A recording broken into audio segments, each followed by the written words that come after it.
I'd like to call Jeffrey to come forward, and I'm just so glad you're here, Jeffrey. Jeffrey and I have been corresponding for, months now, right? And let me just give you the mic. You tell what's going on. Thank you. Good afternoon, everyone. First of all, I'd like to thank Noelle for having me speak today. And also thank you for the last 2 months lending a lot of love and support. We greatly appreciate it. On December 6th,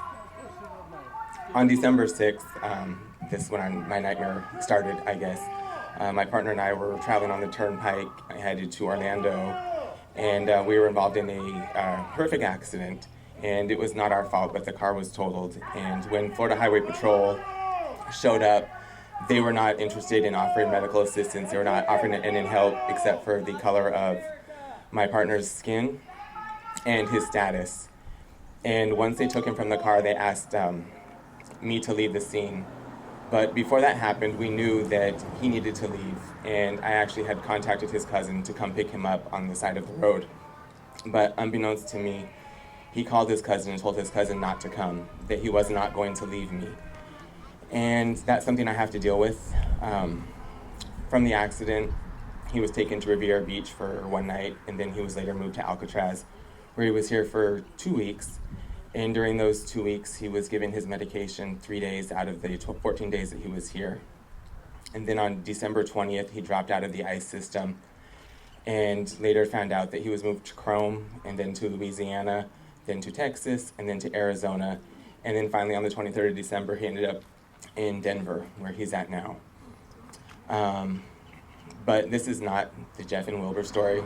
This is Roxana's story. This is Ariana's story. And this is actually all of your guys' story, because this is our America. And if you guys are like me, you guys are probably tired. I'm tired of waking up every single day and meeting someone that has a story just like mine.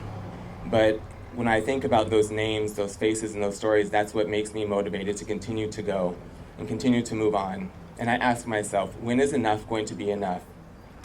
When the administration continues to violate the Constitution, enough is not enough. When children and kids are being pepper sprayed and tear gassed, enough is not enough. When our fellow brothers and neighbors are being kidnapped and beaten in broad daylight, enough is not enough. When people are murdered in broad daylight, enough is not enough. Enough will not be enough until that we show them that we stand together and that love is stronger than hate, and that tomorrow is not going to be better.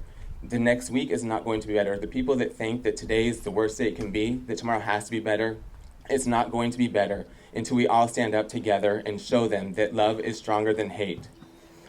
And I think that's all I have to say. But I thank you guys all very much for listening. Let's be with you!